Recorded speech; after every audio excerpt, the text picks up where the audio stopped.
ஓம் சாய்ராம். சாய் சங்கரா channel நேயர்களுக்கு என் அன்பு வணக்கங்கள். போன எபிசோடில் ரொம்ப அழகான ஒரு உபதேசம், பாபாவுடைய ஒரு அற்புதமான ஒரு லீலை பார்த்துருந்தோம். அந்த எபிசோடோட கமெண்ட்ஸில் நிறைய பேர் கொடுத்துருந்தீங்க, எனக்காக வேண்டிக்கோங்க அப்படின்னு நிறைய பேர் என்கிட்ட பேசியிருந்தீங்க, மெசஞ்சர் மூலமாக சொல்லியிருந்தீங்க. உண்மையாகவே இது இத்தனோட துளி, ஒரு 1% ஒரு 0.1% கூட ஒரு எக்ஸாஜரேஷன் இல்லாமல் மனசார உங்ககிட்ட ஒரு விஷயம் சொல்லணும் அப்படின்னா, நீங்கள் கொடுத்த கமெண்ட்ஸ் ஒரு கமெண்ட்டையும் படித்து ஒரு கமெண்ட்டுக்காகவும் பாபா கிட்ட மனதார தனித்துவமாக இதுக்காக ஒரு 1/2 hour ஒதுக்கணும் அப்படின்னு பண்ணி அன்னைக்கு உட்காந்து மனதார பிரார்த்தனை பண்ணேன். ஏன்னா ஒவ்வொரு நாளும் அது பேர் சொல்லி படித்து அது பிரார்த்தனை பண்ணுற அளவுக்கு நம்மளுக்கும் முடியாது, மறந்து போயிடும். ஆனால் அன்னைக்குன்னு தனித்துவமாக உட்காந்து பாபா கிட்ட பிரார்த்தனை பண்ணி, இது அவங்களுக்காக மட்டும் இல்லை, தொடர்ந்து ஒரு நாளும் உங்களுடைய பேர் சொல்லாமல் ஆனால் கமெண்ட்ஸில் நீங்கள் கொடுக்குறீங்க. பக்தர்களுக்கு எல்லா கஷ்டங்களும் என்ன கோரிக்கையாக இருந்தாலும் பாபா கண்டிப்பாக நீங்கள் அந்த கஷ்டத்தை போக்கி அவங்களோட பிரார்த்தனையை நிறைவேற்ற வேண்டும் அப்படின்னு மனதார பிரார்த்தனை ஒவ்வொரு நாளும், இன்னைக்கும் நாளைக்கும் எப்பொழுதும் இந்த பிரார்த்தனை பண்ணுவேன். எப்பயுமே மனசில் ஒன்று வச்சுக்கோங்க, எந்த நாள், எந்த நேரம், எந்த இடம், பொருள், ஏவல், இது எதுவுமே பார்க்க வேண்டாம். பாபாவை பொறுத்த வரைக்கும் மனதார அவர்கிட்ட நீங்கள் பிரார்த்தனை பண்ணுங்க. உங்களோட கோரிக்கை என்னவாக இருந்தாலும் சரி. நிறைய பேர் வேலைக்காக சொல்லியிருந்தீங்க, நிறைய பேர் இந்த ஹஸ்பண்ட் அண்ட் ஒய்ஃப் ஒரு ரிலேஷன்ஷிப் பிரச்சனைன்னு சொல்லியிருந்தீங்க, நிறைய பேருக்கு இந்த வியாதினால பிரச்சனைகள் அப்படின்னு சொல்லியிருந்தீங்க. அது என்ன கஷ்டமாக இருந்தாலும் சரி, மனசார ஒன்று நினச்சிக்கோங்க, பாபா கண்டிப்பாக நம்மளை பார்த்துட்டே இருக்கார். எல்லா நாளும் எல்லா சமயமும் பாபாவோட பார்வையில் மட்டுமே நம்ம இருக்கோம். அதனால நம்மளுக்குள்ள தவறான எண்ணங்களோ, தவறான ஆசைகளோ, தவறான வார்த்தைகளோ நம்ம பேச வேண்டாம், நம்ம பண்ண வேண்டாம். நம்மளுக்கு யாராவது தவறு நினைச்சாங்க அப்படின்னா, பிளாக் மேஜிக்னு சொல்றாங்க, அது யாரு பண்ணாங்க, அந்த திருஷ்டின்னு ஒரு விஷயம், அது மூலமாக நம்ம அஃபெக்ட் ஆகிறோம். நம்மளுக்கு கணவன் மனைவிக்குள்ள ஒரு பிரச்சனைகள், ஏகப்பட்ட பிரச்சனைகள் இருக்கு, அது எதுனாலன்னு தெரியல, எங்கனால கிடையாதுங்க, வேற ஏதோ ஒரு விஷயத்தினால வருது. எதுவா இருந்தாலும் தயவு செஞ்சு கவலைப்படாதீங்க, எல்லாமே பாபா கிட்ட ஒப்படைச்சிட்டிங்கன்னா போறோம். பாபா சமாதிக்கு அப்புறமும் சரி, இன்னைக்கும் சரி, நாளைக்கும் சரி, வாழ்க்கை முழுவதும் கண்டிப்பாக இந்த கலியுகம் அப்படின்னு ஒன்று முடியறது அப்படின்னா அதுக்கப்புறமும் பாபா தொடருவார். இதுதான். ஏன்னா இந்த கடவுள் எல்லாம், நீ இப்போ ராமர் நம்ம சொல்றோம், ராமருக்கு அழிவுன்னு ஒன்று இருக்கா? கிடையாது. காட் இஸ் இட்டர்னல் அப்படின்னு சொல்றோம். காஞ்சி மகாபெரிவா இருக்கா, அவர் இப்போ இது இல்லை அப்படின்னு நம்ம சொல்ல முடியுமா? இல்லை, they are all eternal. அவளுக்கு ஒரு முடிவு அப்படின்னு ஒன்று கிடையவே கிடையாது. அந்த மாதிரி பாபாக்கு முடிவு அப்படின்னு ஒன்று கிடையாது. நம்பிக்கை மட்டுமே வாழ்க்கை. ஸ்ரத்தா சபுரி, நம்பிக்கையும் பொறுமையோட காத்திருந்தோம் அப்படின்னா எந்த ஒரு இக்கட்டான சூழ்நிலையில மாட்டும் பொழுது பாபா அப்படின்னு ஒரு வார்த்தை மனதார சொல்லும் போது அந்த மகான் நம்மளுக்கு முன்னாடி நிப்பார். அப்படின்றதுதான் இன்னைக்கு நம்ம எபிசோட்ல பார்க்க போற ஒரு விஷயம். நான் சொல்லியிருந்தேன், போன எபிசோட்ல முடியும் போது சொல்லியிருந்தேன், தாதா சாஹேப் கப்பர்தே அப்படின்றவரை பத்தி நம்ம சச்சரித்தால நிறைய படிச்சிருப்போம். அந்த தாதா சாஹேப் கப்பர்தேவுடைய மகன் பேரு பாலகிருஷ்ணா. அவர் பாபா சாஹேப் கப்பர்தே அப்படின்னு சொல்லுவார். அந்த பாபா சாஹிபோடைய மகன் பேரு கேஷவ் கப்பர்தே. இப்போ இந்த ஃபேமிலி ஹிஸ்டரிலாம் நம்மளுக்கு தெரியறதுக்கே நம்மளுக்கு ரொம்ப சந்தோஷம் இல்லையா? அந்த தாதா சாஹேப் கப்பர்தேயோட மகன் பாபா சாஹேப் கப்பர்தே, அவருக்கு நடந்த ஒரு உண்மையான சம்பவம் அப்படியே மெய் சிலிர்த்து போயிடும். இந்த மாதிரி ஒரு மகான் பண்ணுவாரா அப்படின்னு நம்மளுக்கு ஒரு பிரமிப்பாக இருக்கும். என்ன லீலை அப்படின்னா, இந்த பாபா சாஹேப் கப்பர்தே அவருடைய கார் எடுத்து, இது பாபா சமாதிக்கு அப்புறம் நடந்த ஒரு உண்மை சம்பவம், கார் எடுத்துட்டு ஒரு டிராவல் பண்ணலாம் அப்படின்றதுக்காக போறார். எந்த இடத்துல இருந்துன்னா போபாலேருந்து பஞ்சுவடி வரைக்கும் போறார்.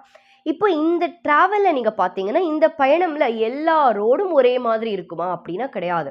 அப்போ அது எப்படி இருக்கு அப்படின்னா, ஒரு பக்கம் போகும்போது நிறைய அப்ஸ் அண்ட் டவுன்ஸ் இருக்கு, குழிகள் இருக்கு, பள்ளங்கள் இருக்கு. இதெல்லாம் தாண்டி ஒரு கட்டத்துல என்ன ஆகுது அப்படின்னா, நம்ம கேள்விப்பட்டிருப்போம், நிறைய பேர் பயணம் பண்ணியிருப்போம், இந்த ஹேர்பின் பெண்ட் அப்படின்னு பார்த்திருப்போம். அந்த மாதிரி ஒரு பெண்ட் எப்படின்னா, ரொம்ப ஒரு ஸ்டீப்பான ஒரு கிளைம்ப் அப்படின்னு சொல்லலாம். அந்த கார் எப்படி போகணும் அப்படின்னா, இது இந்த பாபா சாஹேப் கப்பர்தேயோட மகன் கேஷவ் கப்பர்தே அவர் சொன்ன ஒரு விஷயம். அந்த டிராவல், அந்த பயணத்துல ஒரு கர்வ் வந்துதான், அதாவது ஒரு பெண்ட் வருது. எப்படின்னா ரொம்ப ஸ்டீப்பா இருக்குமா அந்த பெண்ட். அந்த ஸ்டீப்பா அந்த பெண்டில் ஏறினா ஏறினும் போது அது ரொம்ப முற்ற இடம் பார்த்தீங்கன்னா ஒரு பெரிய எப்படி சொல்றது, ஒரு பெரிய பள்ளம். அந்த பள்ளத்துல மேலேந்து கீழே பார்க்கறதுக்கே பயம். அது விழுந்துட்டா அந்த பள்ளத்திலேருந்து மீண்டு வரவே முடியாது. மரணம் தான் ஒரே சொல்யூஷன். மரணம் சம்பவிக்கும், அவ்வளவுதான். இது ஒரு அந்த இடத்துலயே போர்டெல்லாம் போட்டிருப்பாங்களாம், ரொம்ப கவனமாக பயணம் பண்ணணும் அப்படின்னு போர்டு போட்டிருப்பாங்க. அந்த இடத்துல இந்த பாபா சாஹிப் கப்பர்தே அவர் கார்ல அப்படி ஏறுறார். ஏறும் பொழுது நீங்க பாத்தீங்கன்னா ஆப்போசிட்லேருந்து வந்த ஒரு கார் இவரோட கார் கூட அப்படியே இடிச்சு, அந்த இடிச்ச வேகத்துல என்ன ஆயிடுது அப்படின்னா அந்த பள்ளத்தை நோக்கி இவரோட கார் போயிடுது. பள்ளத்தை நோக்கி போய் இவருக்கு தெரியும். நீங்க நினைச்சு பாருங்க, ஒரு கார்ல 4 வீல்ஸ் இருக்கு. அதுல 2 வீல் அந்த பள்ளம் கிட்ட, அதாவது அந்த ரோட தாண்டி 2 வீல் முன்னாடி நிக்குது. ஒரு கார் அப்படி பேலன்ஸ் ஆகுமா? ஆகாது. அந்த சமயத்துல அந்த 2 வீல் முன்னாடி போற நேரத்துல இந்த பாபா சாஹேப் கப்பர்தேக்கு அவருடைய அப்பா தாதா சாஹேப் கப்பர்தே அடிக்கடி சொல்வாராம், 7 கடல் தாண்டியும் ஒரு பக்தன் பாபா என்று மனதார அழைத்தால் நிச்சயமாக எந்த ஒரு ஆபத்தாக இருந்தாலும் பாபா வந்து காப்பாற்றுவார். அந்த வார்த்தை பாபா சாஹேப் கப்பர்தேக்கு ஞாபகம் வருது. என்னோட தந்தையார் சொல்லுவாரே, அந்த மகானை நிச்சயமாக இப்ப மனதார அழைப்போம்னு அந்த இடத்துல இது யோசிச்சு ஒரே குரல் பாபா அப்படின்னு கத்திருக்காரு. ஏன்னா என்ன, கண்ணை மூடி பாபான்னு கத்தி கண்ணை திறக்கிறதுக்குள்ள அவர் பள்ளத்துல விழுவார்னு அவருக்கு தெரியும். என்ன ஏதாவது நம்ம மனசுல நீங்க யோசிச்சு பாருங்களேன், ஒரு பிரச்சனை வரும் பொழுது கடவுளை கூப்பிட்டு தான் பார்ப்போமே, கடவுளும் உதவ மாட்டார்னு தெரியும், இருந்தாலும் அவரோட நாமத்தை சொல்லி பார்ப்போம்னு நிறைய பேர் இருப்பாங்க. அப்படி கிடையாது. அந்த பக்தி அப்படின்றது நிச்சயமாக எனக்கு வேற யாருமே கிடையாது, பாபா மட்டுமே எனக்கு ஒரே அடைக்கலம். God is our sole refuge. அவரை நம்பி வாழ்ந்து பாருங்க, எந்த ஒரு கஷ்டத்தையும் நம்ம மனசுக்குள்ள எடுத்துக்கவே மாட்டோம். இப்போ எனக்கும் அப்படிதான், நிறைய மனிதர்களாக இருக்கும் பொழுது கஷ்டங்கள் வரும். ஆனா எந்த கஷ்டமும் நம்ம மனசுல எடுத்துக்கவே வேண்டாம். காரணம் என்ன? பாபா நம்மளுடைய வாழ்க்கையில வழிகாட்டியாக இருக்கார். பாபா நம்மளுக்கு உறுதுணையாக இருக்கார். Baba is our pillar of support. நம்ம கஷ்டங்களை எல்லாம் தாங்குற சக்தி பாபா கொடுக்கிறார். அப்ப எதற்காக கவலைப்படணும்?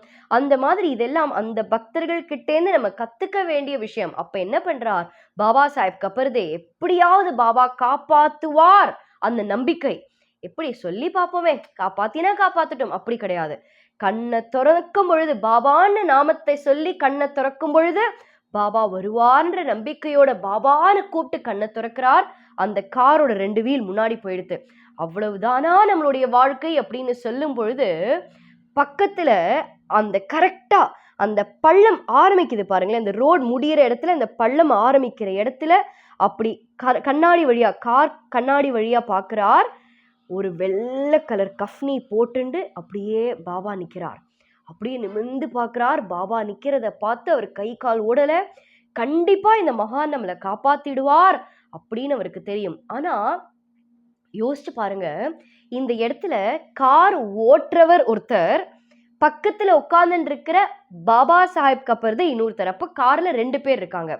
2 பேரையும் தானே பாபா காப்பாற்றணும். பாபா அப்படி பார்ஷியல் கிடையாது, இவரை காப்பாற்றணும் அவரை காப்பாற்றக்கூடாது அப்படின்னு பாபா என்னைக்குமே யோசிச்சது கிடையாது. பாபா சாஹேப் பாபான்னு கூப்பிட்ட உடனே அந்த இடத்துல பாபா தோன்றினார்.